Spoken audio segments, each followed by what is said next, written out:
Quelqu'un me dit pistis, méta, thésis. Pistis, méta, thésis. La foi pour le changement surnaturel. Est-ce qu'il y a des hommes surnaturels ce matin? Est-ce qu'il y a une femme surnaturelle ce matin? Est-ce qu'il y a quelqu'un qui est surnaturel ce matin? Si tu es surnaturel, donc acclame le Seigneur. Gloire à Dieu. Waouh, je sens l'onction monter. On va se tenir debout. Nous allons aller à la parole rapidement. Je n'ai pas assez de temps, mais je pense que le Saint-Esprit va m'aider. Nous allons prendre nos Bibles dans le livre de Marc, chapitre 5, à partir du verset 21 à 34. Marc 5. Je demande à la sœur Agatha de nous faire la lecture,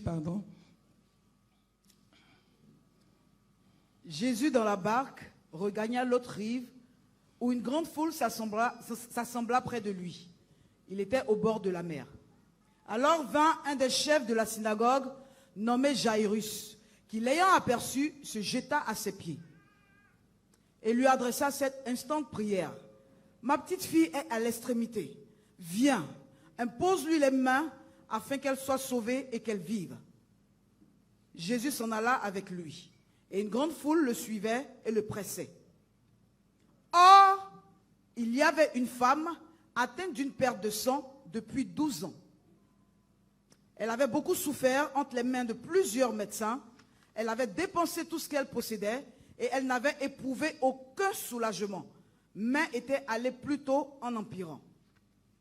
Ayant entendu parler de Jésus, elle vint dans la foule par derrière et toucha son vêtement. Car elle disait, « Si je puis seulement toucher ses vêtements, je serai guérie. » Au même instant, la perte de sang s'arrêta et elle sentit dans son corps qu'elle était guérie de son mal. Jésus connut aussitôt en lui-même qu'une force était sortie de lui. Et se retournant au milieu de la foule, il dit, « Qui a touché mes vêtements ?» Ses disciples lui dirent, « Tu vois la foule qui te presse et tu dis, qui m'a touché ?» Et il regardait autour de lui pour voir celle qui avait fait cela. La femme effrayée et tremblante, sachant ce qui s'était passé en elle, vint se jeter à ses pieds et lui dit toute la vérité. Mais Jésus lui dit, « Ma fille, ta foi t'a sauvée. Va en paix et sois guérie de ton mal. » Est-ce que quelqu'un peut acclamer fortement la parole du Seigneur? On s'assoit s'il vous plaît. Alléluia! Je veux dire à quelqu'un, la prière est une bonne chose. Mais la prière sans la foi, elle est vaine. Je veux dire à quelqu'un, le jeûne est une bonne chose. Mais si tu jeûnes que tu n'as pas la foi, c'est zéro. Je veux dire à quelqu'un, les dons spirituels sont bons.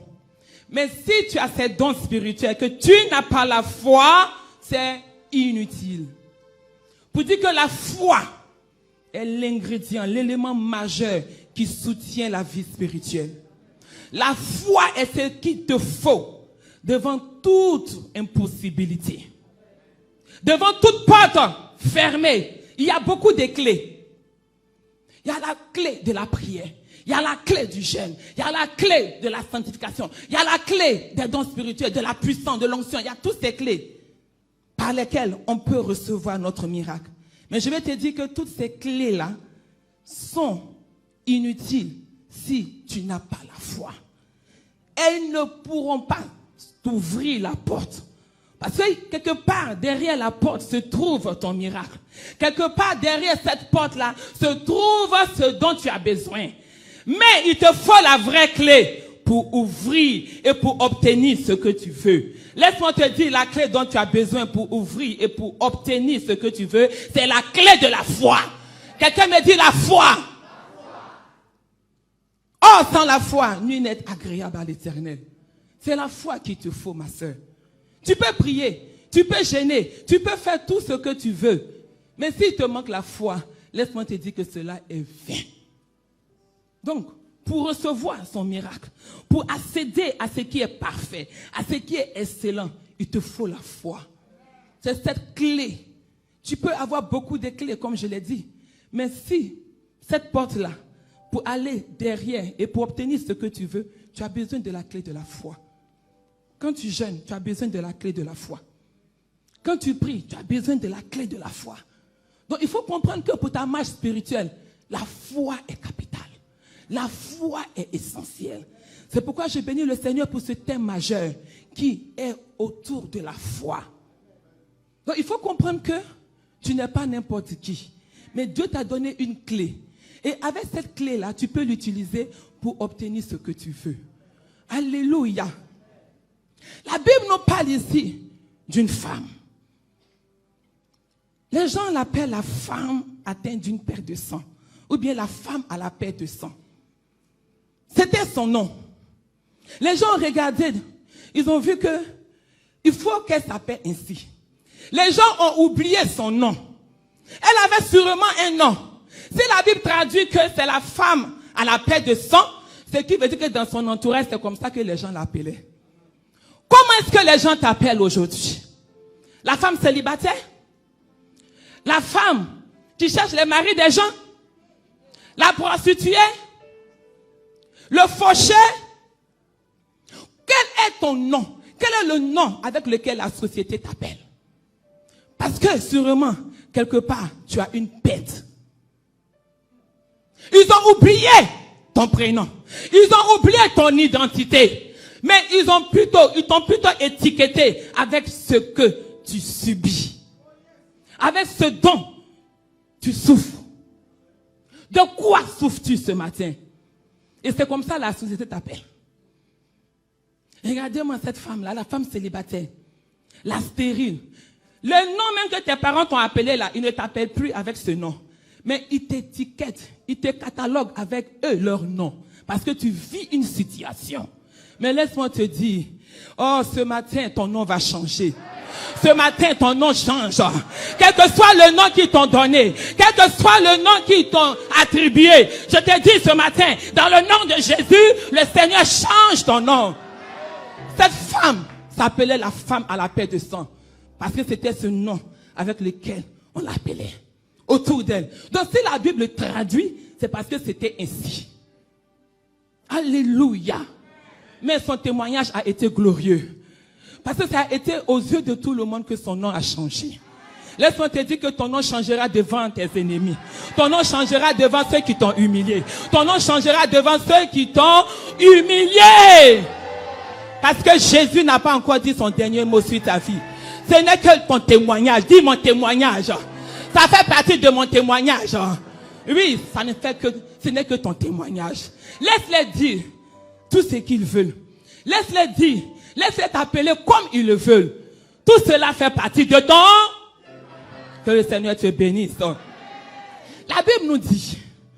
La Bible prend la peine de mentionner la maladie de la femme. La Bible dit qu'elle avait une perte de sang.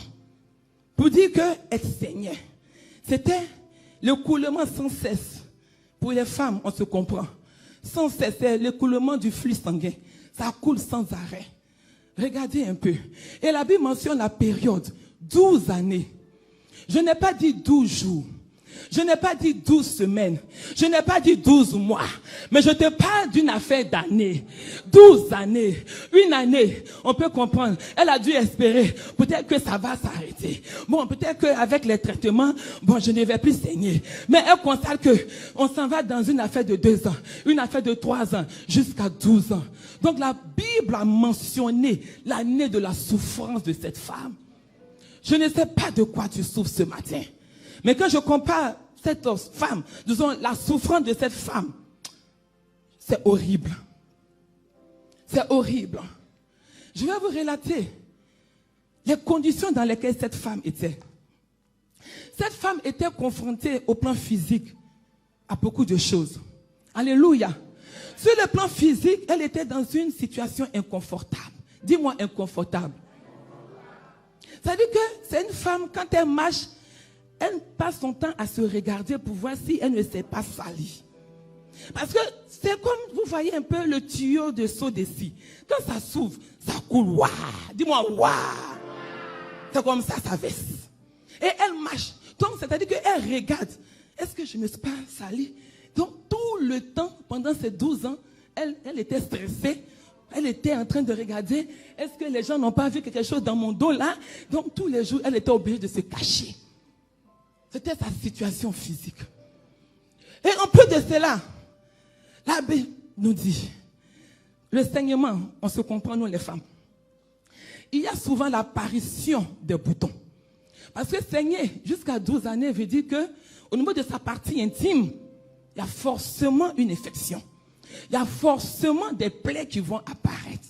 Parce que quand ça saigne, ça fait des irritations. Donc cette femme avait des irritations dans sa partie intime. Cette femme avait des plaies dans sa partie intime. Et même pour marcher, c'était difficile pour elle. Cette femme, sur le plan physique, dégageait une odeur. Parce que quand le sang coule, ça fait que on ne peut plus respirer. Parce que là, l'odeur devient forte. Donc, elle sentait. Elle sentait. Dis-moi, elle sentait. En plus de cela, elle était anémique. Pour les médecins, quand quelqu'un se vide de son sang, on devient anémique. On dit la personne est anémiée. Tu n'as plus de sang en toi. Et là, j'imagine que cette femme-là passait son temps à faire des transfusions sanguines. Parce que si elle ne le fait pas, elle va mourir. Donc, elle était anémique. Et en plus de l'anémie, il y avait encore des vertiges. Parce que quand il te manque le sang, il y a forcément des vertiges. Elle était troublée chaque fois. Elle avait des vertiges, des visions troubles. Tout cela à cause de la maladie. La situation de cette femme était terrible. Était terrible. Alléluia.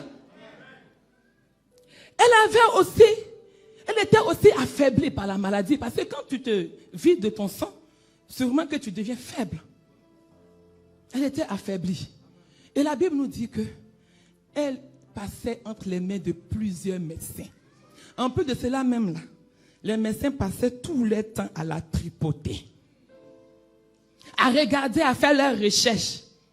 Leur dernière expertise, si c'est recherche scientifique, là, gynécologique, là, c'est sur elle. Lui, là, il va venir. Il va dire, couche-toi ici. Il va mettre ces choses-là pour regarder pourquoi le sang, là, ne s'arrête pas depuis. Elle supportait tout ça, là. Toute cette humiliation, toute cette honte, à cause de la maladie. Sur le plan physique, voilà comment cette femme vivait. Elle était malheureuse. Sur le plan financier, je ne vous dis pas. Sur le plan financier, la Bible dit, elle avait perdu tout ce qu'elle possédait. Si la Bible mentionne cela, c'est que c'est vrai. Pour dire qu'elle n'avait plus d'argent, elle était ruinée. Et j'imagine même que si elle avait des biens meubles, elle a dû les vendre. Ou bien des biens immeubles, des maisons, elle a dû les vendre. Parce qu'elle voulait sa guérison. Elle veut sa santé. Donc comment faire pour avoir sa santé? Elle était prête à tout. Elle a dû vendre ses pailles. Elle a dû vendre ses bijoux. Elle a dû vendre tous ses montres. Elle a dû vendre tout ce qu'elle avait de si précieux. Dans le seul but d'avoir la guérison. Et même si elle travaillait, elle avait perdu son travail. Parce que là, tu ne peux pas partir au travail dans ces conditions. Elle était au chômage. Ses ressources financières n'existaient plus.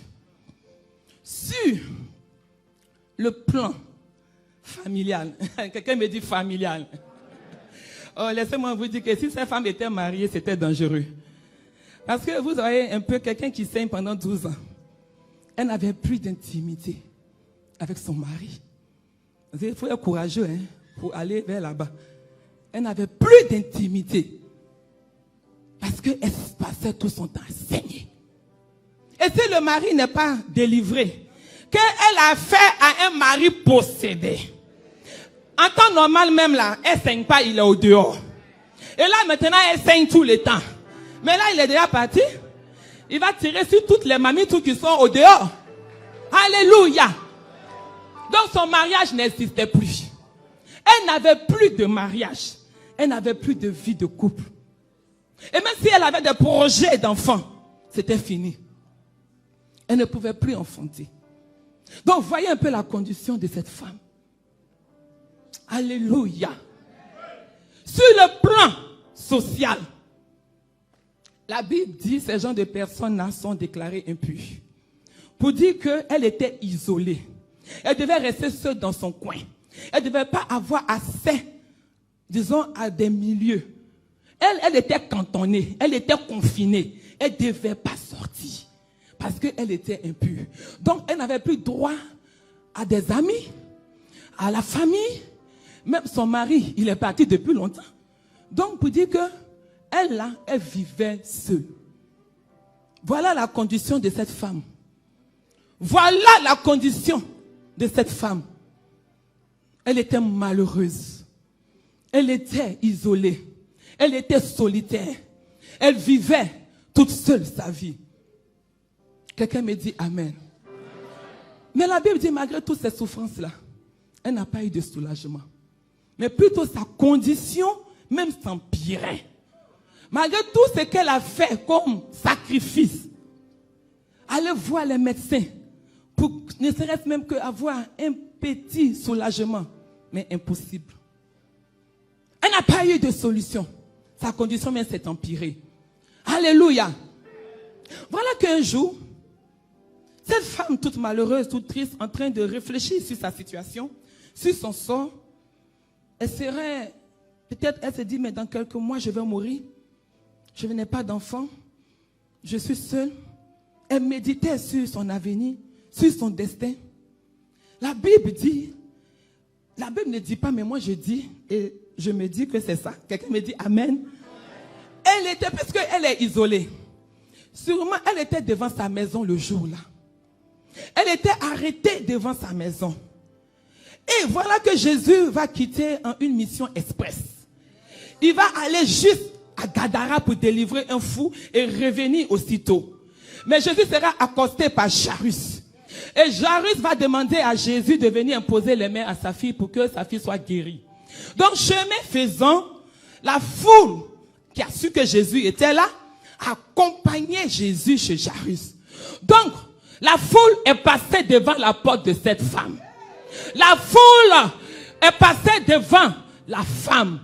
Elle était arrêtée. Elle regarde de loin. Elle regarde pourquoi il y a cette agitation.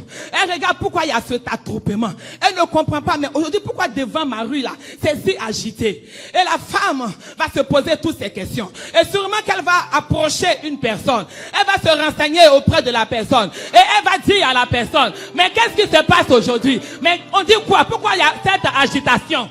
Et sûrement que la personne va lui dire, et cette personne c'est toi et c'est moi. La personne va lui dire, mais tu ne connais pas Jésus? Mais tu ne sais pas qui est là? Mais Jésus c'est celui-là même qui vient de guérir le fou de Gadara. Il est le Dieu de la guérison. Il est le Dieu de la résurrection. Il est le Dieu de la vie. Il est le Dieu de toute impossibilité. Il est le Dieu qui apporte la solution. Alléluia. Et la Bible dit, oh j'aime la parole. La Bible dit, Seigneur, montre-moi ce verset. Ayant entendu parler de Jésus. Quelqu'un me dit, ayant entendu parler de Jésus. Elle a entendu parler de Jésus. Elle n'a pas vu les miracles de Jésus. Elle n'a pas vu comment Jésus opérait. Mais elle a seulement entendu.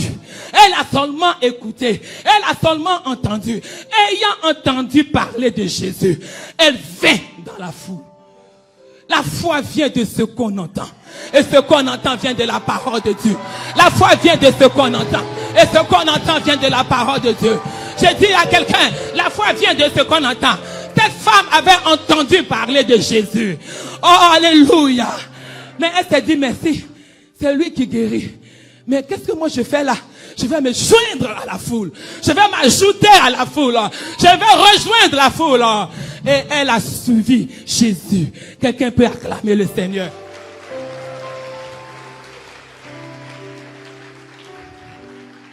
Je vais dire à quelqu'un, ne laisse pas les difficultés t'abattre. Ne laisse pas les soucis de la vie t'abattre. Ne laisse pas ce que tu traverses t'abattre. Garde la foi. Garde la foi. Je dis à quelqu'un, garde la foi. Elle s'est sûrement dit, s'il a pu guérir le lépreux, s'il a pu guérir le malade qui est vraiment paralytique, qui est sourd, mais ce n'est pas moi, mon cas, qui ne peut pas faire. Ce n'est pas mon cas qui lui serait impossible. Alors elle s'est jointe à la foule. Alléluia. Mais cette femme a bravé plusieurs obstacles pour se joindre à la foule. Elle n'est pas rentrée facilement comme ça dans la foule. Elle a bravé plusieurs obstacles. Le premier obstacle que cette femme a affronté, c'était la foule. La Bible dit, la foule était grande et agitée. Pour dire, il y avait du monde. Tout le monde voulait que Jésus parle sur sa vie. Tout le monde voulait que Jésus vraiment vienne le guérir. Donc la foule était agitée. Mais regardez-moi bien.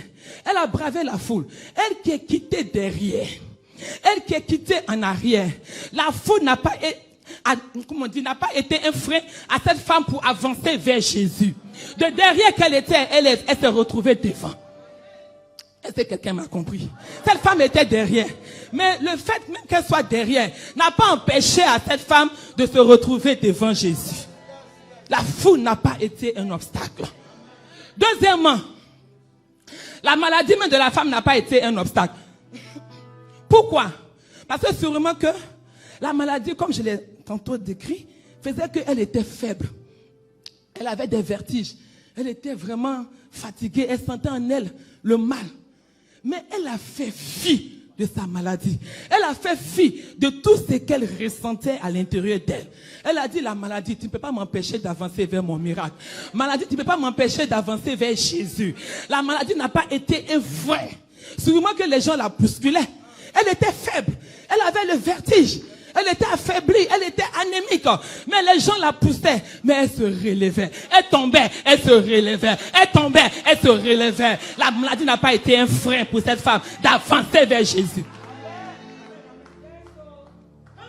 La loi n'a pas été aussi un frein pour cette femme d'avancer vers Jésus. La loi dit, ces gens de personnes sont impures. Et comme tu es impur, il était impossible même de t'associer à une foule. Cette femme a affronté la loi.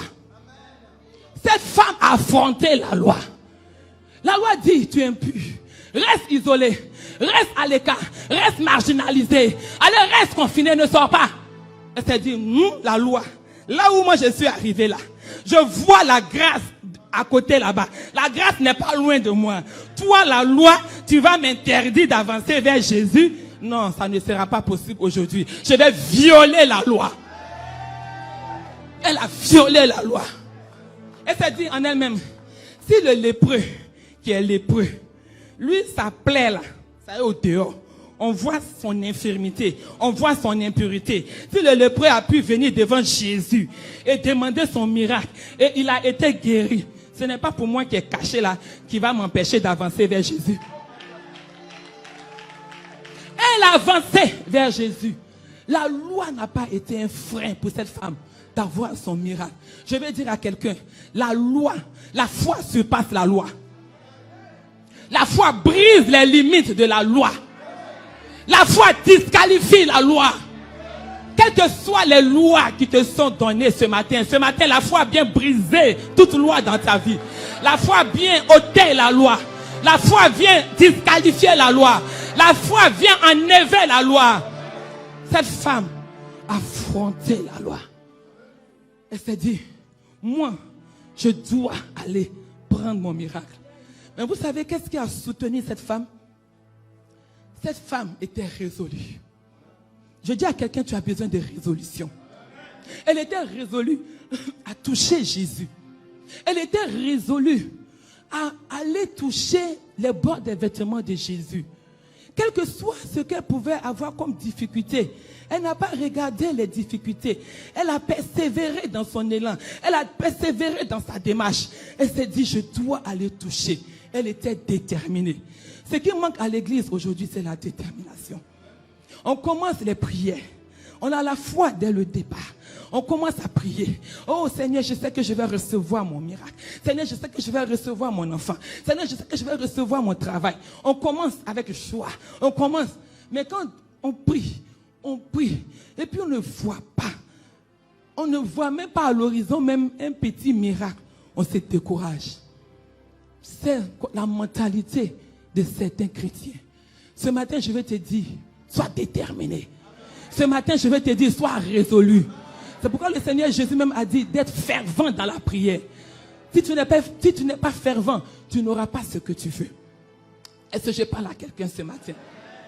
Deuxièmement, cette femme était focalisée. Elle n'était pas distraite. Hein? Cette femme ne voyait pas la foule. Elle ne regardait même pas la foule. Elle était focus sur les vêtements de Jésus. Quand tu viens à l'église, sur quoi tes yeux sont-ils portés? Quand tu viens à l'église, es-tu distrait? Es-tu concentré ou distrait? Tu regardes tout ce qui se passe dans l'église. Voilà ce qu'ils ont fait encore. Pasteur là même, c'est pas pourquoi il est comme ça même. Tout ça là, c'est la distraction. Les bavardages, ce sont les distractions. Le commérage, c'est la distraction. Sois focalisé. Cette femme n'était pas perturbée par quoi que ce soit. Elle n'était pas perturbée par la foule. Elle ne voyait même pas la foule. Parce qu'elle était dans la trajectoire des vêtements de Jésus. Elle regardait comment faire pour toucher. Donc ses yeux étaient sur les vêtements de Jésus. Elle ne voyait pas quelqu'un. Je te dis ce matin, sois focalisé. Ce matin, sois focalisé. Sois déterminé. Sois focalisé. Sois déterminé. Ne laisse rien te distraire. Quand tu viens à l'église, sois concentré sur le Seigneur Jésus. Sois concentré sur sa parole. Sois concentré sur ce qu'on te dit. Et non pas sur ce que tu vois. Alléluia. Gloire à Dieu. Est-ce que je parle à quelqu'un ce matin? Mais pourquoi est-ce que cette femme était si concentrée sur les bords des vêtements de Jésus? Dis-moi, mystère. Mystère. Mais pourquoi elle n'était pas concentrée sur les mains de Jésus comme Jairus? Jairus, lui, il voulait les mains de Jésus. Hein? Il a dit à Jésus, viens poser tes mains à ma fille pour qu'elle soit guérie. Donc lui, il cherchait les mains de Jésus. Mais cette femme cherchait les vêtements de Jésus. Mais pourquoi elle était focalisée sur les vêtements de Jésus? Le secret se trouve dans Nombre chapitre 15, versets 38 à 39. Je vais qu'on me mette. Selon le livre de Nombre chapitre 15, versets 38 à 39, l'Éternel dit à Moïse de se faire une frange au bord de leurs vêtements. Dis aux enfants d'Israël, le Dieu qui dit à Moïse, dis aux enfants d'Israël, quand ils vont porter leur habit là, qu'ils se fassent une frange au bord de leurs vêtements et qu'ils y mettent un cordon bleu. Quelqu'un me dit cordon bleu. Ensuite, ils doivent regarder la frange. Quelqu'un me dit regarder. Afin de se souvenir de tous les commandements de l'Éternel. Afin, c'est-à-dire que Dieu a dit, vos habits là, quand vous allez porter là, c'est une frange. Au bord de la frange, je suis en train d'interpréter ça de façon terre à terre. Au bord, regardez, il y a un cordon bleu. Ne regardez rien que le cordon bleu. Afin de vous souvenir de mes commandements. Mais sachez que là où il y a le commandement se trouvent les ordonnances du Seigneur. Là où il y a le commandement se trouve la parole de Dieu. Là où aussi se trouve la parole de Dieu, se trouvent les promesses de Dieu. Donc cette femme voyait au bord des vêtements les promesses de sa guérison. Elle voyait la parole de Dieu. Là où les autres voyaient des vêtements ordinaires sur Jésus, cette femme voyait la parole au bord des vêtements de Jésus, selon Nombre chapitre 15, versets 38 à 39. Est-ce que quelqu'un me comprend ce matin? Est-ce que quelqu'un me comprend ce matin? Quand vous aurez cette frange, vous la regarderez et vous vous souviendrez de tous les commandements de l'Éternel pour les mettre en pratique. Donc la frange était au bord des vêtements. Donc elle a regardé. Elle s'est dit, là se trouve la parole. Parce que là où on parle de commandements se trouve la parole de Dieu. Est-ce qu'on se comprend? Donc elle se rappelle que là Dieu a dit, je ne vous frapperai plus des plaies dont j'ai frappé les Égyptiens. Je vous donnerai la guérison si vous obéissez à ma parole. Donc elle était en train de voir la parole au bord des vêtements de Jésus. Là où les autres ont vu des vêtements ordinaires, elle voyait la parole de sa guérison. Elle voyait les promesses de Dieu au bord des vêtements de Jésus. Elle voyait la parole écrite au bord des vêtements de Jésus.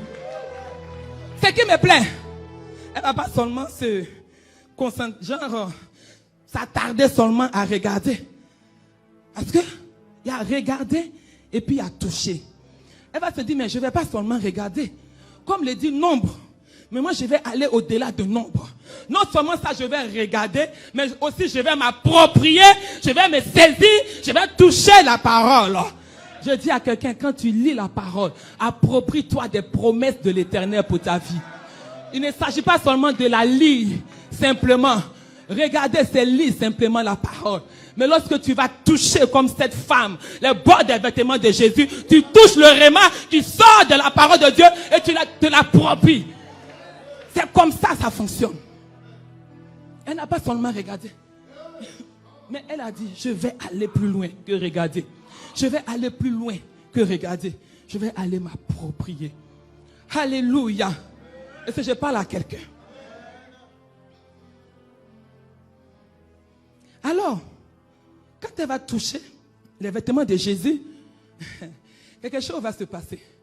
La Bible dit, Jésus, la femme fut guérie, effectivement. Quand elle a touché, elle a été guérie, n'est-ce pas? Mais Jésus sentit en lui-même qu'une force était sortie de lui. Au moment où la femme est guérie, au moment où la femme sent qu'elle est guérie, la Bible dit, elle sentit. Et Jésus aussi de l'autre côté sent qu'une force aussi est sortie de lui. La femme sent, Jésus sent. Quelqu'un me dit, la femme sent, Jésus sent. La femme sent, Jésus sent. Je vais te dire, la foi est le moyen de transfert des grâces de Dieu vers l'homme. La foi, c'est le moyen de transfert des grâces de Dieu vers l'homme. Je vais t'expliquer de façon terre à terre. Vous voyez un peu les transferts Orange Money, Western Union. Quand ton enfant t'appelle, papa, j'ai besoin d'argent. Toi, le père, tu es la provision. Mais l'enfant qui t'appelle, il a besoin de cette provision. Donc, au moment où toi, tu retires l'argent chez toi, tu sens en toi un vide. Tu sens en toi que tes poches sont vides. Tu sens que ton compte est vide. Et aussitôt l'enfant, quand tu fais le transfert, l'enfant reçoit là-bas l'argent. Elle est aussitôt approvisionnée, n'est-ce pas? Donc l'enfant, lui, il reçoit l'argent. Mais en tant que celui qui a donné là, il n'y a plus rien. Donc, la femme a eu sa guérison. Elle a senti qu'elle a été guérie. Mais la source de sa guérison est quittée chez le Seigneur Jésus. Est quittée chez le Père. Il était la provision. Donc, dès l'instant qu'il lui a donné, il a fait le transfert de sa guérison. Et lorsqu'elle a touché, elle était en train d'appeler Jésus pour dire, Jésus, j'ai besoin de guérison. Comme quand ton enfant t'appelle pour dire, j'ai besoin d'argent. Papa, fais-moi un dépôt. Lorsque tu écoutes la conversation, tu t'en vas, tu prends l'argent et tu fais le dépôt. C'est la même chose. Jésus, en même temps, a fait le dépôt à cette femme. Jésus a provisionné le compte de cette femme. Il a dit, elle a besoin de guérison. Il lui a fait le dépôt de sa guérison. J'ai dit à quelqu'un, la foi est le moyen de transfert de Dieu vers l'homme. Le transfert, comme transfert d'argent, ça existe aussi dans le Seigneur. La foi est le moyen de transfert. Dis-moi, la foi est le moyen de transfert. Si tu veux quelque chose, il faut seulement appeler par la foi. Et cela te sera accordé au nom de Jésus.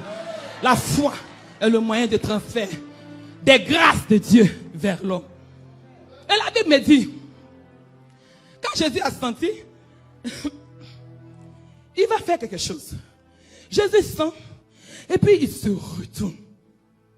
C'est bizarre ça. Pourquoi Jésus n'a pas regardé à gauche? Pourquoi pas à droite? Et même devant, pourquoi il se retourne? Dis-moi mystère. Jésus se retourne parce que au moment où la femme venait vers Jésus, elle venait avec une parole. Et la parole disait, si seulement je pouvais toucher le bord de ses vêtements. Au moment où cette femme proclame la parole, au moment où elle confesse la parole. Or, nous savons selon Jean chapitre 1, verset 1, au commencement était la parole était avec Dieu, et la parole était Dieu. La parole était Dieu, veut dire que la parole c'est Jésus. Donc, au moment où elle confesse la parole, elle était en train d'appeler Jésus. Elle était en train d'appeler le nom de Jésus. Elle émettait le son que seul Jésus pouvait entendre. Jésus entendait sa voix. Jésus entendait quelqu'un l'appeler par son nom. Quand elle appelle, elle dit Jésus. Elle était en train de dire Jésus, Jésus, Jésus. Quand tu confesses la parole de Dieu, tu appelles Jésus sur ta vie. Tu appelles Jésus sur ta vie. Tu invoques le nom de Jésus sur ta vie. Tu invoques le nom de Jésus. Donc, étant en train de confesser, elle disait Jésus, Jésus, puisque la parole c'est Jésus. Donc là où il y a la parole, c'est Jésus. Donc j'imagine que moi je marche comme cela, quelqu'un m'appelle, je vais forcément faire comme ça. Retourner pour voir qui m'appelle. C'est pourquoi Jésus s'est retourné. Quelqu'un peut acclamer le Seigneur.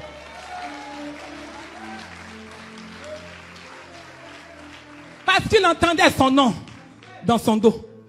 C'est pourquoi il s'est retourné. Et quand il s'est retourné, alléluia, cette femme n'était pas concentrée sur Jésus. Pardon, oui c'est ça, parce que, Jésus n'était pas concentré sur la femme plutôt. Jésus lui partait en mission express chez Jairus. Jésus était focalisé pour la fille de Jairus. Mais cette femme était concentrée sur Jésus. Cette femme était concentrée. C'est-à-dire que Jésus ne savait pas qu'il y avait quelqu'un qui l'appelait. Ou bien qui voulait quelque chose. Mais après, quand elle a appelé, il s'est retourné. Donc je vais te dire, sois concentré. Je vais te dire, sois concentré. Donc au moment où la femme l'appelle, il se retourne. Et il va poser la question à la femme. Qui a touché mes vêtements? Alors que la femme, quand elle partait, elle avait l'intention de toucher les vêtements de Jésus. Pourquoi Jésus n'a pas dit qui a touché mes mains? Qui a touché mes pieds? Mais il va dire qui a touché mes vêtements?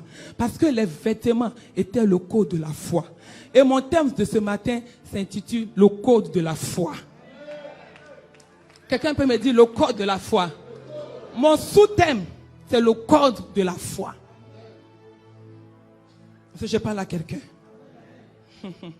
Est-ce que la parole te fait du bien? Si elle te fait du bien, il faut acclamer le Seigneur.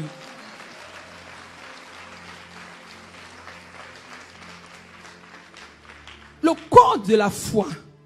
Cette femme avait un code.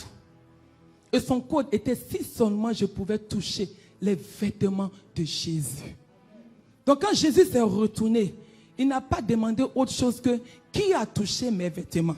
Or, quand elle partait dans le but de toucher les vêtements de Jésus. Donc Jésus a reconnu que le code était bon. Ainsi, elle a reçu sa guérison. Quand le code est bon, le miracle aussi s'installe. Alléluia. J'ai dit à quelqu'un, alléluia. Comment fonctionne le code de la foi? Parce qu'on parle du code. Mais il faut que tu saches comment fonctionne le code de la foi. Ce matin, je voudrais que tu puisses comprendre comment fonctionne la foi. Est-ce que tu es d'accord? Si tu es d'accord, acclame le Seigneur. Le code de la foi, je vais le comparer au code bancaire. Est-ce que les banquiers sont là? Acclamez le Seigneur pour votre vie. Alléluia. Vous savez, quand on va ouvrir un compte à la banque, on nous donne une carte magnétique, n'est-ce pas? Pour ceux qui ont les comptes courants, on nous donne une carte magnétique pour que tu puisses avoir accès à faire tes opérations bancaires, n'est-ce pas? Donc, la carte magnétique est octroyée aux clients de la banque. On se comprend? Donc, quand tu vas ouvrir ton compte à la banque s'assure que tu aies ta carte magnétique. Suivez-moi très bien. Je suis en train de rentrer dans les profondeurs maintenant. Ainsi, tout enfant de Dieu qui accepte Jésus-Christ comme son Seigneur et son Sauveur personnel rentre immédiatement dans le royaume de Dieu. Quand tu viens, tu dis, j'accepte Jésus comme mon Seigneur et mon Sauveur personnel, aussitôt tu es transféré dans le royaume de Dieu. Comme tu t'en vas à la banque pour ouvrir ton compte, tu as droit à une carte. Et le Seigneur te donne, met à ta disposition, lui, sa carte bancaire spirituelle, ou bien sa carte magnétique spirituelle, pour que tu puisses opérer toutes les opérations dont tu as besoin dans la vie. La Bible dit dans Éphésiens chapitre 1 verset 3, béni soit Dieu, le Père de notre Seigneur Jésus-Christ, qui nous a bénis de toutes sortes de bénédictions spirituelles en Christ. Pour dire que les bénédictions sont d'abord spirituelles. Quand tu as la bénédiction spirituelle, ensuite tu as toutes les bénédictions qu'il faut dans la vie. Qu'elles soient physiques, qu'elles soient sentimentales, qu'elles soient sur le plan santé. Vraiment à tous les niveaux. Donc d'abord, il faut t'assurer que tu as accepté Jésus. Comme tu vas à la banque, on te donne ta carte. Jésus aussi te donne une carte pour opérer les opérations spirituelles. Dis-moi Amen. Donc tu bénéficies de tous les privilèges du royaume. Rien n'était impossible. Donc cette femme avait compris que il fallait qu'elle se joigne à Jésus. Il fallait qu'elle rejoigne la foule. Donc en se joignant à la foule, elle venait d'appartenir au royaume. C'est pourquoi elle n'est pas restée à l'écart. Donc elle voulait bénéficier de tous les privilèges qui sont dans le royaume. Quelqu'un me dit Amen. Deuxièmement, la carte magnétique est valable tant qu'elle n'est pas expirée. N'est-ce pas, pour les banquiers? Si tu as ta carte magnétique, elle est toujours valable. Tu peux faire tes opérations. Donc c'est pareil. Quand tu es en Jésus, ta carte magnétique spirituelle est valable 24 heures sur 24. Ta carte magnétique que Dieu te donne sur le plan spirituel n'est jamais expirée. Elle ne s'expire jamais. Si seulement si tu continues de marcher avec Jésus. Si seulement si tu fais de Jésus-Christ toujours comme ton Seigneur et ton Sauveur personnel. Mais laisse-moi te dire, lorsque tu vas abandonner Jésus, automatiquement ta carte spirituelle s'expire. Automatiquement, ta carte spirituelle que Jésus t'a donnée pour toutes ces opérations, pour la vie, que ce soit sur le plan spirituel comme physique, ça s'expire.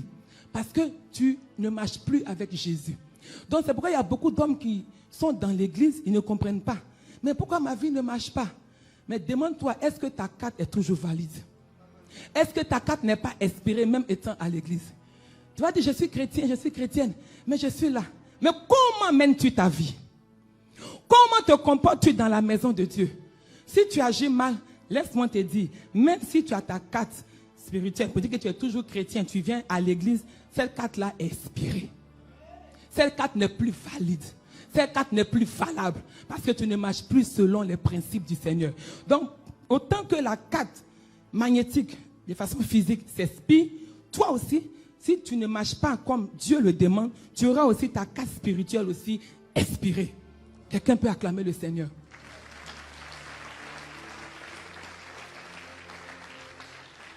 Donc, il faut faire attention. Tu es là, tu ne comprends pas pourquoi les choses sont bloquées. Pourquoi ta vie n'avance pas? Mais regarde dans ta vie. Fais, comme on dit, une spirituelle pour voir, un bilan spirituel. Est-ce que ma carte là même fonctionne encore? Est-ce que ma carte spirituelle fonctionne encore? Pourquoi les choses ne vont pas de l'avant? Pourquoi il y a des blocages? Regarde ta vie et regarde si ton compte, si ta carte est toujours valide ou bien elle est expirée. Troisièmement, je dis, on est en train de comparer le code de la foi avec le code bancaire. Est-ce que quelqu'un me suit très bien depuis là? Donc pour ceux qui ont les comptes, ils comprennent un peu de quoi je parle. Si tu n'as pas de compte aussi, que le Seigneur te fortifie. Alléluia. La carte magnétique exige que tu te déplaces. Ou bien, tu veux opérer, faire une opération. Tu ne vas pas rester chez toi et puis tu vas dire que non, je vais recevoir l'argent. Il faut que tu ailles à la banque. Que tu te déplaces pour aller à la banque. Ou bien, donc c'est pareil aussi sur le plan spirituel. Pour que ton code de la foi soit authentique, soit validé, il faut que tu viennes à l'église. Si tu ne viens pas à l'église, tu n'auras pas l'approvisionnement spirituel. Jésus ne va pas créditer des bénédictions dans ton compte spirituel. D'où l'importance de venir à l'église. D'où l'importance d'être là tous les jours à l'église. C'est pourquoi David dit, je suis dans la joie lorsque on me dit, allons dans la maison du Seigneur. Parce que lui-même, il dit, il y a d'abondantes joies dans ta maison. Je me rassasie du bonheur de ta maison. Dans la maison du Seigneur, il y a le bonheur. Et quand tu viens, le Seigneur est en train de créditer ce bonheur-là dans ton compte spirituel. Mais quand tu restes à la maison, c'est toi qui paies. Tu seras débiteur. Tu seras au chômage. Je m'excuse, c'est la Bible. Parce que le bonheur se trouve qu'en Christ. Donc tout ce que tu vas faire pour chercher ton bonheur là, ça sera zéro. Parce que là où Jésus n'est pas accompagné, où Jésus n'est pas dedans, tout ne va pas marcher. Rien ne va marcher. Mais si Jésus est dedans, ça va forcément marcher. Donc quand tu viens à l'église, tu es en train de partir comme les gens vont à la banque pour prendre leur argent. Parce que là-bas, tu as fait une épargne. Si tu n'as rien, tu vas partir chercher quoi là-bas? Parce que l'argent que tu as là-bas. Voilà, c'est la vérité. Donc, viens recevoir de Dieu. Viens t'approvisionner en Dieu. Viens te ressourcer en Dieu. Tout se passe ici et nulle part ailleurs. Est-ce que je parle à une personne qui est surnaturelle ce matin? Alléluia. Donc cette femme, elle a suivi Jésus, elle est rentrée dans la foule. Donc elle est partie aussi comme cela, elle s'est jointe, elle est partie à l'église comme ça. Donc je t'encourage frère, s'il te plaît. Si tu choisissais tes dimanches, de grâce, ne les choisis plus. Tous les jours doivent être prioritaires. Tous les dimanches doivent être des jours prioritaires pour toi. Laisse tout ce que tu veux faire. Mais dimanche, dis-toi qu'il pleuve. Parce qu'il y a des chrétiens sels, il y a des chrétiens sucre. Quand il pleut, ils ne viennent plus à l'église. Mais la pluie ne doit pas être un frein pour ta bénédiction. Parce que tu ne sais pas que le jour là, Dieu a crédité un bon truc sur ton compte bancaire. Tu es là, tu te réveilles, tu es béni. Le mariage vient. Alors que Dieu a prévu les anges pour t'approvisionner ce jour-là en mariage, en santé, en enfantement. Et puis tu n'es pas là. Mais tu vas rater tes grâces. Mais quand tu viens à l'église, tu reçois. Donc cette femme a compris le mystère de se joindre à la foule, d'aller à l'église. Et c'est comme ça qu'elle a reçu aussi sa guérison. Alléluia.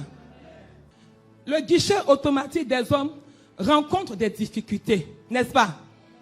Deux fois quand tu t'en vas, on dit guichet en panne. Ça m'énerve. Tu es là, attends ma fille, tu vas guichet en panne pour cause manque d'approvisionnement. Une grande banque, il n'y a pas l'argent dedans. Distributeur limité. Faille à suivre là-bas. Tu t'en vas aussi, on a dit il n'y a pas réseau. Parce que l'homme est limité. Mais il y a un autre distributeur. Le distributeur par excellence. Le Seigneur Jésus. Le distributeur de toute grâce. Celui qui n'est pas limité. Celui qui ne perd jamais de réseau. Celui qui n'est jamais limité en fonds. Celui qui n'a pas vraiment de manque de liquidité. Il s'appelle ton Dieu. Il s'appelle le Seigneur Jésus. Il s'agit de ton Dieu. Il est toujours approvisionné tous les jours pour toi. Si seulement tu le veux. Jésus n'est pas à court de liquidité. Il est la provision par excellence. Il prend plaisir à te bénir. Il prend plaisir à répondre à tes besoins. Jésus, il est toujours approvisionné. Et cette femme a compris. Quand elle était en train de venir vers Jésus, elle n'est pas venue comme cela. Elle a confessé la parole. Elle dit, si seulement je pouvais toucher les bords de ses vêtements. Donc elle était en train d'activer le réseau. Au moment où elle vient, le réseau était sur une longue portée. De derrière qu'elle était, lorsqu'elle confesse la parole, le Seigneur, disons, tout s'étend autour d'elle jusqu'à rejoindre le Seigneur. Donc le réseau était sur une longue portée. Le réseau des hommes est souvent, comment on dit, bascule. Mais le réseau de Jésus est toujours à haute portée, est toujours grand. Alléluia. Quelqu'un peut-il acclamer le Seigneur?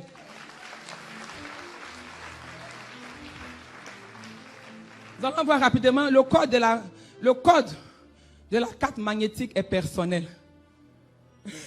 Pour ceux qui écrivent, le code de la carte magnétique est personnel. La banque te donne un code dès l'obtention de ta carte magnétique. N'est-ce pas? On dit voilà ton code, c'est personnel. Moi, mon code n'est pas le code de papa. Chacun a son code. Chacun a son code. Même si vous êtes marié, vous ne pouvez pas avoir le même code. Chacun a son code. Alléluia.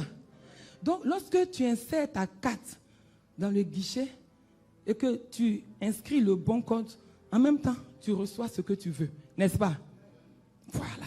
Donc, tout enfant de Dieu doit regarder dans la parole de Dieu afin de se saisir de son code.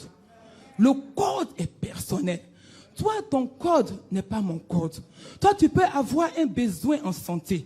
Et tu regardes à la parole, tu regardes les versets afférents à la santé. Et si le Saint-Esprit te dit, c'est ce verset-là, mon fils, que tu dois le proclamer pour avoir ta guérison, comme pour cette femme, il faut te l'approprier et confesse la parole. Si tu as, disons, un besoin en finance, tu as besoin de travail, tu vas à la parole et tu regardes dans la parole de Dieu tous les versets qui sont afférents au travail. Si c'est un besoin d'argent, ainsi de suite. Mariage, ainsi de suite. Donc chacun a son code. D'où le fait que, de façon physique, le code est personnel. Donc sur le plan spirituel aussi, le code est personnel. On se comprend? Voilà. Donc ton code n'est pas mon code. Mais laisse-toi inspirer par le Saint-Esprit pour te révéler quel est ton vrai code. On ne va pas consoler et puis on dit, voilà mon code. Non, non, non. Laisse l'Esprit de Dieu te conduire. Et quand tu te saisis, tu dis, moi, Jésus m'a fait riche. Lui, de riche qu'il était, il s'est appauvri pour que moi, je devienne riche. Donc, je ne serai jamais pauvre. Je serai toujours riche. Ça c'est un code, mais un code financier. La femme avait besoin d'un code, disons, de guérison. C'est comme ça. Donc, selon ton besoin, regarde la parole et puis saisis-toi de ton code. On va aller rapidement. Il y a aussi la confidentialité du code. Ou bien je mens pour les banquiers là. On dit le code est confidentiel. Quand on te donne ton code, personne ne doit savoir. Sinon, ils vont te voler. Alléluia. Cette femme a tenu secret son code. Parce qu'elle était dans la foule. Mais personne n'entendait ce qu'elle disait. Et seule, elle était en train de dire, si seulement, la Bible dit de façon intérieure, à l'intérieur d'elle, elle confessait la parole. Donc personne n'entendait ce qu'elle disait. Elle a tenu secret, confidentiel son code. Donc le code de la foi, qui est la parole de Dieu, doit être un secret pour toi. Quand tu as reçu le code selon le Saint-Esprit, tu dois rentrer dans ta chambre et proclamer la parole. C'est pas devant les gens, tu vas dire, oui, l'Éternel est mon berger, je ne manquerai de rien, ou bien je suis riche à tous égards. C'est pas comme ça. Va dans ta chambre, c'est secret. Lui-même, il dit, quand tu pries là, enferme-toi, va dans le lieu secret, et puis prie ton Père. Alléluia. Le code aussi est approuvé. Lorsque le code est bon, lorsque le bon code est saisi, le guichet mentionne automatiquement code approuvé, n'est-ce pas? Ou bien on dit, il n'y a pas beaucoup d'hommes qui ont code ici. Hein? On ne répond pas bien. Encouragez-moi, dites-moi, oui, c'est ça. Pour que je sache que mes enfants sont prospères. Alléluia, est-ce qu'on peut acclamer le Seigneur? Alléluia. Cette femme a eu son code approuvé lorsqu'elle a touché Jésus. N'est-ce pas? Jésus n'a pas dit, qui a touché mes mains? Il dit, qui a touché mes vêtements? Or, quand elle venait toucher les vêtements de Jésus. Donc, Jésus a reconnu que son code était bon. C'est pourquoi il a approuvé en même temps sa guérison. Je vais aller rapidement. Le bon code met à ta disposition ce que tu as demandé. Quand tu tapes, quand tu saisis ton code, quand c'est le bon code, en même temps tu reçois la provision. Quand tu entends, j'aime bien ce bruit-là. Peut-être que les biens sont en train d'être comptés et que quelque chose va sortir de là. Parce que tu as tapé le bon code. Parce que le code est approuvé. Donc, quand tu viens, tu fais la saisie du montant dont tu as besoin. En même temps, quand ton code est bon, ça sort. Et puis tu prends, puis tu sors dans la joie. Alléluia. Qui veut avoir son code approuvé ici ce matin? Alléluia. Donc, si tu veux que ton code soit approuvé, il faut que tu tapes le bon code. Alléluia. Le bon code, c'est quoi? C'est prononcer, confesser la parole de Dieu avec exactitude. Il ne s'agit pas de donner des paroles vaines, de donner des choses qui ne sont pas bibliques. Ce que femme veut, Dieu veut. Ça, c'est quel code ça? Où c'est écrit dans la Bible? Mais tu n'auras rien parce que tu as tapé un faux code. Dieu ne reconnaît pas ce code-là parce que ce n'est pas biblique. Ce que femme veut, Dieu veut. Tu n'auras rien, ma soeur. Ce n'est pas aussi le fait de venir pleurer. Toi, c'est ton code là. C'est pleurs seulement. Tu ne vas pas recevoir. Lui, ce qu'il entend, c'est la parole. Quelqu'un me dit la parole. Ok, on va aller rapidement. Pourquoi, enfin pour finir, le miracle de Jairus a été retardé. Le miracle de Jairus a été retardé tout simplement parce que Jairus a opté pour les opérations de caisse. Dis-moi amen.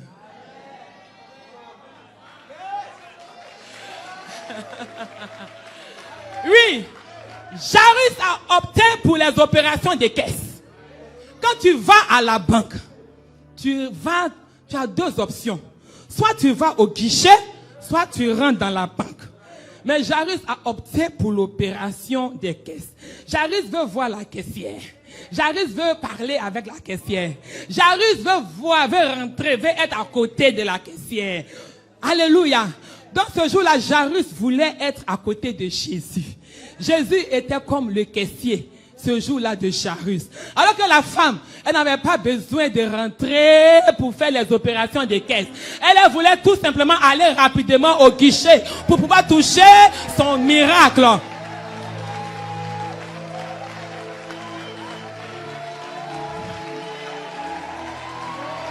Alléluia! Jairus voulait être avec Jésus. Jairus voulait être en compagnie de Jésus. Lui, il s'est dit que si j'ai Jésus, j'ai déjà mon miracle. Si j'ai Jésus, c'est déjà suffisant. Alléluia. Mais laisse-moi te dire, Jairus était le premier à aller demander l'aide à Jésus. Mais il a été le dernier à recevoir son miracle.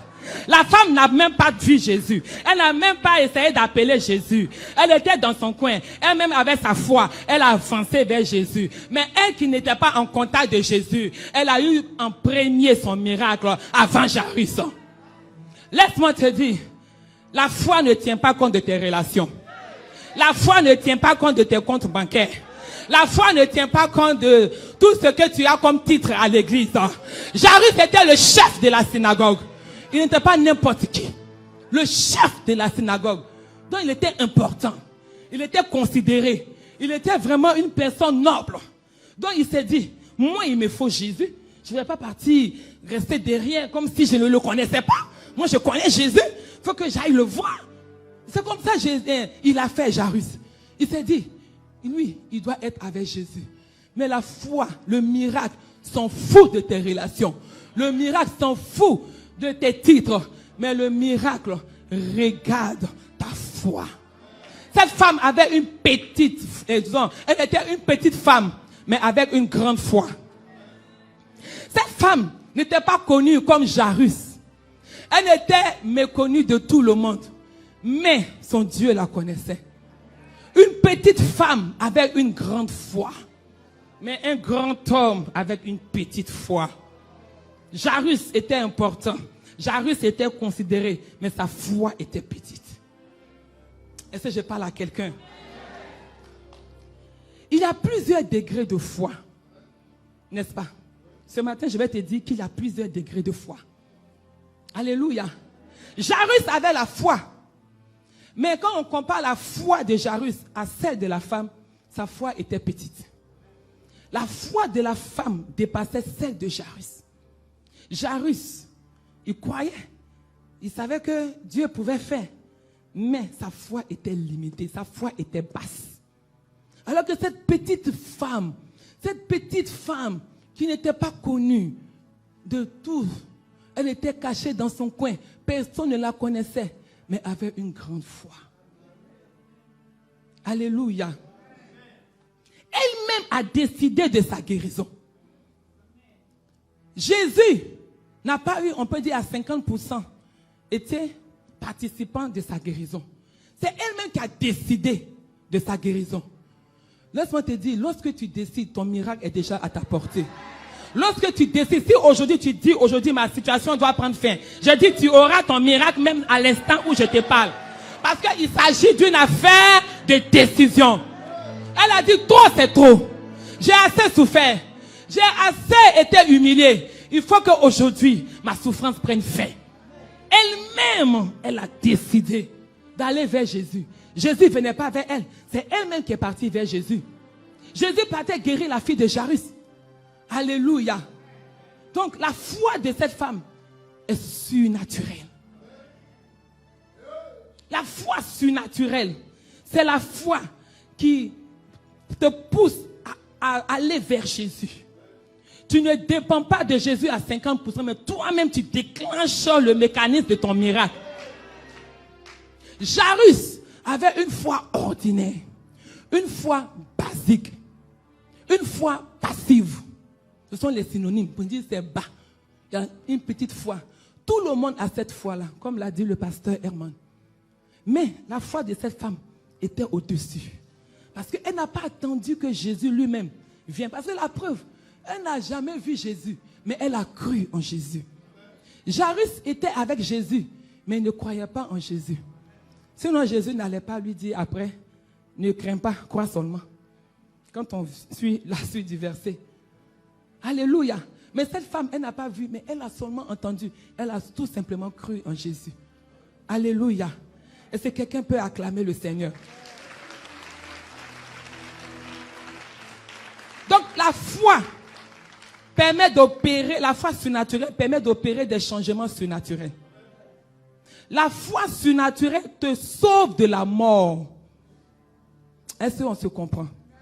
J'ai dit, la foi surnaturelle te sauve de la mort. Alors que la foi ordinaire, tu es souvent confronté à la mort avant d'être sauvé. Cette femme, sa fin était sûrement la mort. Mais la foi de cette femme a permis qu'elle ne meure pas. Donc quand tu as une foi qui est surnaturelle, qui va au-dessus, qui monte, qui est plus, tu es sauvé du danger. Tu es sauvé du péril. Tu es sauvé de la mort. Mais Jairus, sa foi était basique, était ordinaire. Pour lui, il s'est dit, moi j'ai Jésus. Mais Jésus était là et puis sa fille est morte. J'ai dit à quelqu'un, Jésus était avec elle. Mais ça n'a pas empêché que sa fille meure. Pour dire la foi ordinaire, tu peux être avec Jésus, mais tu peux aussi rencontrer des difficultés. Alors que la foi active est cette foi qui te permet d'accélérer ton miracle, de précipiter, d'anticiper ton miracle. Quelqu'un veut-il une foi active ce matin? Une foi surnaturelle ce matin? Et la foi de cette femme a fait que Jésus n'a plus avancé. Il s'est arrêté. Alors qu'il y avait urgence. Il devait partir guérir la fille de Jairus. Il devait partir libérer. Mais à cause de la foi surnaturelle, de la foi active de cette femme, Jésus s'est arrêté. Malgré, la Bible dit que la fille de Jairus était à l'extrémité de la mort. Pour dire pour peu, elle mourrait. Mais malgré l'urgence de la fille de Jairus, Jésus a eu le temps de s'arrêter, causer avec la femme, lui demander qui a touché mes vêtements. Alléluia. Je vais te dire, quand tu vas dans les hôpitaux, il y a des patients, n'est-ce pas? Il y a plusieurs patients. Mais lorsqu'il y a urgence, le médecin laisse les autres patients. Le médecin ne s'occupe plus des autres patients, quel que soit l'état de leur maladie, mais il court vers plutôt la personne qui est en urgence. La foi, c'est l'intervention urgente de Dieu envers l'homme. Je ne sais pas si je parle à quelqu'un. J'ai dit, je suis en train d'enseigner. Si tu ouvres ton cœur, tu vas recevoir ton miracle. J'ai dit, la foi, c'est l'intervention divine, l'intervention urgente, l'intervention rapide de Dieu envers l'homme. Il y a beaucoup de patients. Le médecin laisse les patients et il court rapidement aux urgences pour voir la personne. Le cas de Jairus était certes urgent, mais devant Dieu, ce n'était pas plus urgent que le cas de la femme. Parce que la femme a su appeler Jésus. Elle a appelé avec le bon cordon. Elle a appelé, on dit le numéro SAMU. Ça veut dire que là, il y a urgence. Jésus a compris qu'un numéro vert l'appelait pour dire rentrez vite aux urgences. Rentrez parce qu'il y a un cas plus urgent. Sur le plan spirituel, Jésus ne regarde pas comment tu souffres, sur le plan physique. Il regarde l'urgence. L'urgence, c'est lorsque tu l'appelles avec sa parole. Quand tu l'appelles en confessant sa parole, Jésus voit que c'est urgent. Jésus sent que c'est urgent. Jésus comprend que c'est urgent. Alors, il laisse les autres. Il laisse les autres qui pleurent. Il laisse les autres qui se lamentent. Il laisse les autres qui prononcent des paroles vaines. Et il court parce qu'il voit que sa parole appelle. Quand sa parole appelle, il voit l'urgence. Sa parole appelle, il voit l'urgence. Et il laisse les autres. C'est pourquoi il s'est arrêté. C'est pourquoi il s'est arrêté. Parce qu'elle a vu qu'il y avait plus urgent que la fille de Jairus. Parce qu'ils ont dit, maître, rentre rapidement au bloc. Il y a quelqu'un qui a besoin d'une solution rapide. Quel que soit le patient qui est là. Oh, laisse-moi te dire, tu vas rester. Si tu ne sais pas appeler avec le bon code, tu vas rester avec ta maladie. Cette femme a compris. Cette femme a eu cette révélation. Jésus regarde l'urgence qui est sa parole. Quand sa parole appelle, c'est comme il doit laisser tout pour courir vers sa parole. Est-ce que je parle à quelqu'un ce matin? Donc acclame le Seigneur.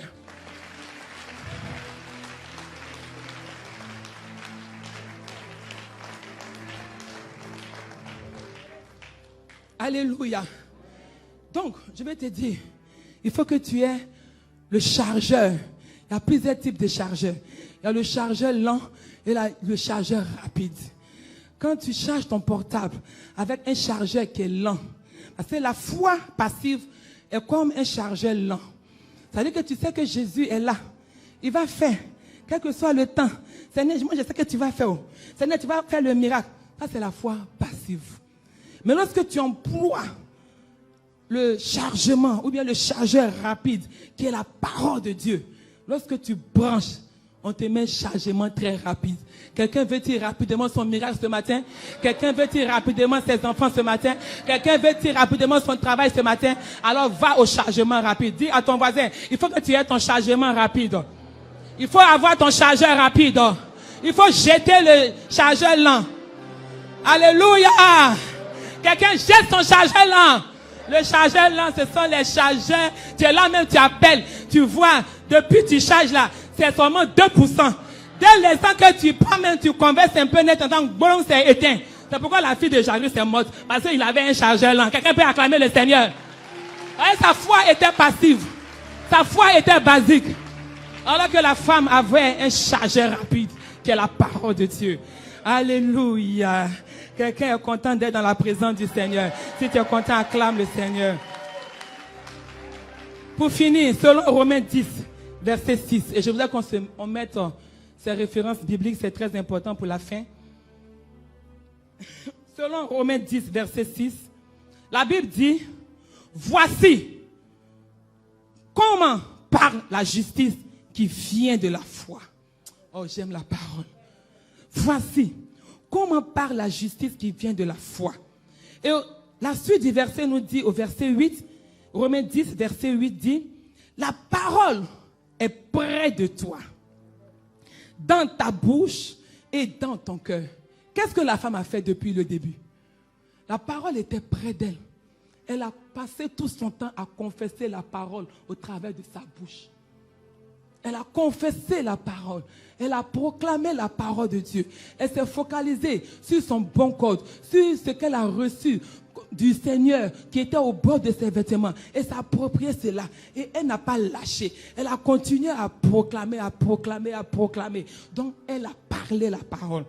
Ensuite, le verset dit, donc, Romains 10, verset 8 dit, la parole est près de toi, dans ta bouche et dans ton cœur.